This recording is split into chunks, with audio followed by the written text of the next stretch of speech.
ঠান্ডা মাথায় আজকে রাতের বেলা চিন্তা করবা যে আল্লাহ পাক তোমাকে কি জন্য দুনিয়ায় পাঠিয়েছেন।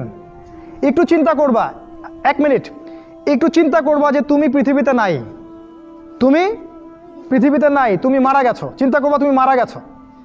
এরপর চিন্তা করবা তুমি যে মারা গেছো পৃথিবীর কারো কোনো সমস্যা হচ্ছে কিনা। তুমি যে মারা গেছো পৃথিবী কি থেমে আছে? তোমার পরিবার থেমে থাকবে? তোমার শিক্ষা, তোমার বন্ধু বান্ধব, তোমার আত্মীয় স্বজন কেউ থেমে থাকবে? কেউ থেমে থাকবে না। তুমি পৃথিবীতে থাকো বা না থাকো কারো কিছু আসে যাবে না। আল্লাহ পাক তোমাকে যে পৃথিবীতে রেখেছেন একটা সুযোগ খালি দিয়েছেন, যাতে তুমি আল্লাহর দ্বীনের জন্য কিছু করতে পারো। এটাই আল্লাহ তোমার কাছে চান, আর কিচ্ছু চান না। আর কিচ্ছু আল্লাহ তোমার কাছে চান না। আল্লাহ চান তুমি একজন ভালো মানুষ হও, ভালো মুসলিম হও এবং দ্বীনের জন্য কিছু খেদমত করে পৃথিবী থেকে বিদায় নাও। এই দিন তুমি ছাড়াও বিজয়ী হবে ইনশাআল্লাহ। তুমি থাকো বা না থাকো এই দিন কিন্তু বিজয়ী হবেই। হয় তোমাকে নিয়ে হবে অথবা তোমাকে ছাড়াই হবে। জীবনের উদ্দেশ্য ফিক্স করো। জীবনের উদ্দেশ্য একটাই, জান্নাত। জান্নাত পাওয়ার জন্য যা করা দরকার তাই করতে হবে।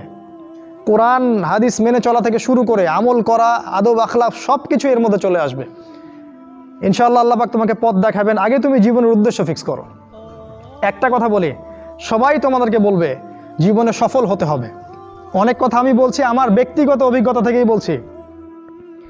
আল্লাহ পাক আলহামদুলিল্লাহ ফার্স্ট সেকেন্ড ছাড়া রেজাল্ট আমাদের হতো না।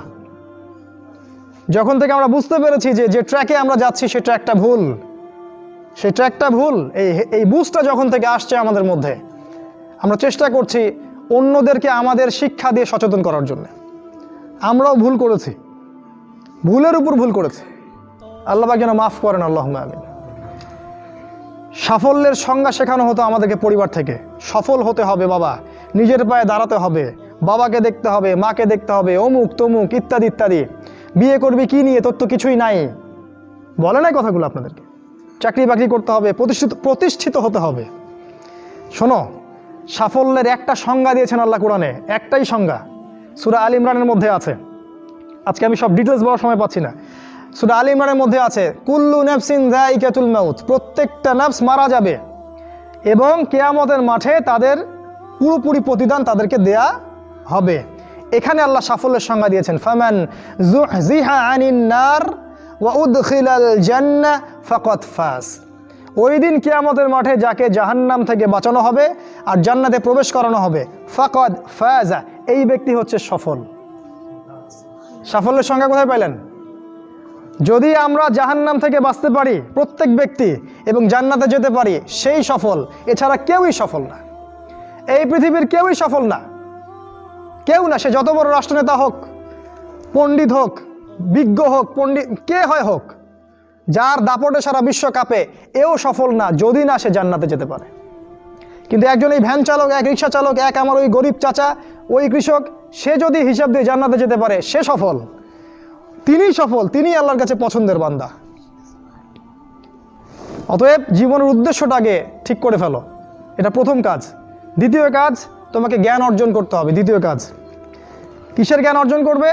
যে জ্ঞান তোমাকে আল্লাহর দিকে নিয়ে আসবে সেই জ্ঞান অর্জন করতে হবে।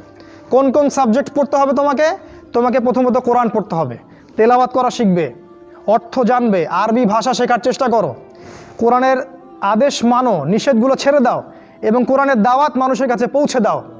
কোরআনের দাওয়াত মানুষের কাছে পৌঁছে দাও এবং কোরআনের বিধান বাস্তবায়নের জন্য আল্লাহর পথে চেষ্টা করো। আর কি সাবজেক্ট পড়তে হবে? তোমাকে হাদিস পড়তে হবে, রাসূলের হাদিস, অসংখ্য হাদিস, এগুলো পড়তে হবে তোমাকে। আর কি পড়বে? ইসলামের ইতিহাস তোমাকে পড়তে হবে। ইসলামের ইতিহাস জানবে না তাহলে হীনমন্য জাতি হবে। আমাদের অনেকে জানে না জীবনের উদ্দেশ্যটা কি। বেশিরভাগই 1 নম্বর উদ্দেশ্যটা হচ্ছে কিভাবে উপার্জন করবে। অধিকাংশ লোককে জিজ্ঞেস করবেন, তাদের সঙ্গে কথা বলে দেখবেন, 1 নম্বর চেষ্টা হচ্ছে জীবিকার ব্যবস্থা করা। তারা জীবিকার ব্যাপারে বেশি সচেষ্ট, কিভাবে জীবন চালাবে। তাদের উপার্জনের উপর ভিত্তি করে জীবন ধারণ করে থাকে। তারা কি খাবে, কি পড়বে, কোথায় বাস করবে, কোন স্কুলে পড়াশোনা করবে, কোন স্নাতক ডিগ্রি নেবে, সবকিছু উপার্জনকে ঘিরেই হচ্ছে। আর এরা চিন্তা করে যে যদি বেশি টাকা উপার্জন করতে পারে তাহলে জীবনের লক্ষ্য অর্জন করে ফেলেছে।